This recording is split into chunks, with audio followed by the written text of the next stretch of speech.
Assalamualaikum pemirsa, jumpa lagi bersama kami di Bibit TV, terpenting mengabarkan.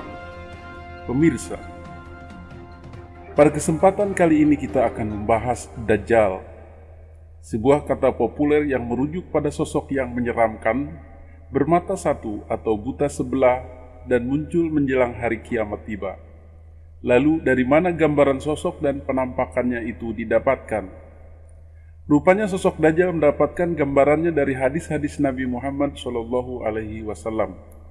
Dalam satu hadis riwayat Abu Dawud misalnya, Nabi Muhammad SAW menjelaskan bahwa penampakan Dajjal adalah dia seorang laki-laki, postur tubuhnya pendek, rambutnya keriting, dan matanya buta sebelah. Dan dalam kemunculannya dia mengatakan atau mengaku sebagai Tuhan. Dengan pengakuannya ini, orang-orang akhir zaman menjadi bingung. Benarkah dia adalah Tuhan? Sebagian percaya, sebagian tidak. Di dalam hadis ini dijelaskan sosok Dajjal yang berupa manusia laki-laki dewasa dan ukuran tubuhnya pendek, berambut keriting dan buta sebelah pada bagian matanya. Dengan demikian sebenarnya gambaran Dajjal bermata satu itu tidak tetap. Matanya tetap normal seperti manusia, namun hanya satu yang berfungsi. Kemunculan Dajjal adalah menjelang terjadinya hari kiamat. Selain Dajjal, tanda-tanda sudah dekatnya kiamat adalah seperti disebutkan dalam hadis Nabi ini. Kiamat tidaklah terjadi sehingga kalian melihat 10 tanda-tanda sebelumnya. Rasulullah menyebut kabut, Dajjal, binatang atau ad-dabah, terbitnya matahari dari barat, turunnya Isa bin Maryam alaihissalam, Ya'juj dan Ma'juj. 3 gerhana, gerhana di timur, gerhana di barat, dan gerhana di Jazirah Arab. Dan yang terakhir adalah api muncul dari Yaman, menggiring manusia menuju tempat perkumpulan mereka. Kata Nabi Muhammad dalam satu hadis riwayat Hudzaifah bin Asid al-Ghifari. Dajjal merupakan salah satu tanda dari beberapa tanda kiamat kubro atau kiamat besar, atau kiamat yang sesungguhnya, yaitu hari akhir. Ia merupakan perkara ghaib atau sam'iyat. Umat muslim Ahlus Sunnah wal Jamaah wajib mengimani kedatangan Dajjal di akhir zaman nanti. Caranya umat muslim harus meyakini sepenuhnya apa yang pernah disampaikan Nabi Muhammad mengenai Dajjal. Namun, Nabi menegaskan bahwa Tuhan tidak buta sebelah sebagaimana Dajjal. Suatu hari Nabi Muhammad pernah menyampaikan pidato di hadapan para sahabatnya secara panjang mengenai Dajjal. Berkata Syekh Muhammad Yusuf Al-Kandahlawi, Nabi Muhammad mengawali pidatonya dengan mengatakan bahwa setiap nabi yang diutus Allah pasti mengingatkan kaumnya terhadap Dajjal, termasuk dirinya sebagai nabi terakhir. Dajjal pasti akan muncul di tengah kalian, tegas Nabi. Kata Nabi, dirinya akan menjadi pelindung bagi setiap muslim manakala Dajjal muncul pada zamannya. Namun jika Dajjal datang setelah Nabi wafat, maka setiap muslim menjadi pelindung atas dirinya sendiri. Dan Allah akan menggantikan Nabi untuk melindungi umatnya. Nabi kemudian menjelaskan perihal wilayah kemunculan Dajjal. Disebutkan bahwa Dajjal akan datang dari suatu wilayah yang sepi antara Syam atau Suriah kini dan Irak. Lalu dia membuat keonaran di mana-mana di seluruh penjuru dunia. Dajjal akan mulai muncul dan berkata, "Aku adalah Nabi." Padahal tidak ada lagi Nabi sesudahku. Lalu ia mengulanginya sampai akhir berkata, "Aku adalah Tuhanmu," padahal kalian tidak melihat Tuhan kalian sebelum mati. Jelas Nabi Muhammad SAW. Selain ciri-ciri fisik di atas, Nabi juga mengungkapkan bahwa ciri Dajjal lainnya adalah ada kata kafir di antara kedua bola matanya. Semua orang yang beriman bisa membaca kata di jidat Dajjal tersebut.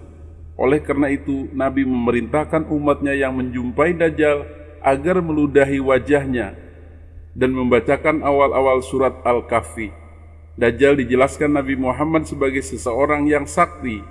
Dia akan menguasai umat manusia. Ia bisa menghidupkan manusia setelah membunuhnya. Tapi Nabi menegaskan bahwa Dajjal tidak bisa melakukan lebih daripada itu. Juga tidak bisa menguasai manusia lainnya. Cobaan Dajjal antara lain ia membawa surga dan neraka. Neraka Dajjal adalah surga, sedangkan surga Dajjal adalah neraka. Barang siapa diuji dengan neraka Dajjal, hendaklah ia memejamkan mata dan meminta pertolongan kepada Allah. Niscaya neraka itu menjadi dingin dan menyelamatkan. sebagaimana api menjadi dingin dan menyelamatkan Ibrahim alaihissalam. Papar Nabi Muhammad, nanti Dajjal akan melewati sebuah desa di mana penduduknya mengimani dan mempercayainya. Dajjal kemudian berdoa untuk kesejahteraan mereka.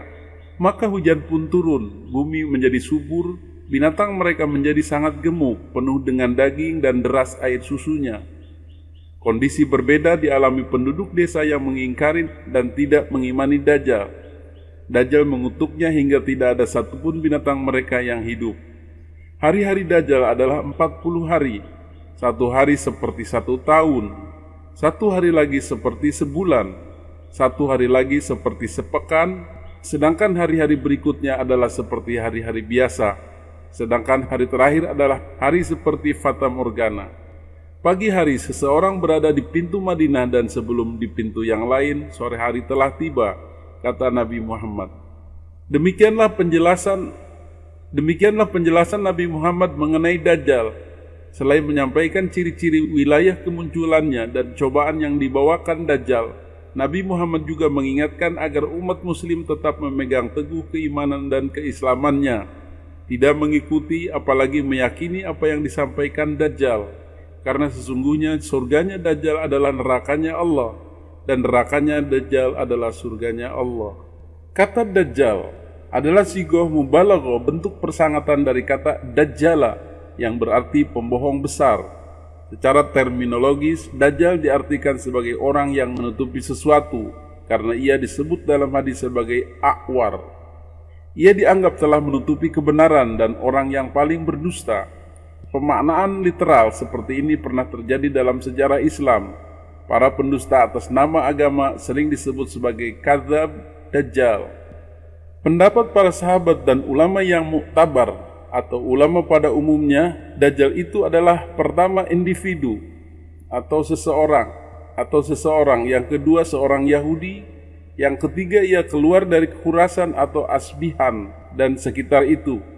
Jadi tidak ada dikatakan ia keluar dari Eropa, Afrika, Asia, atau Australia.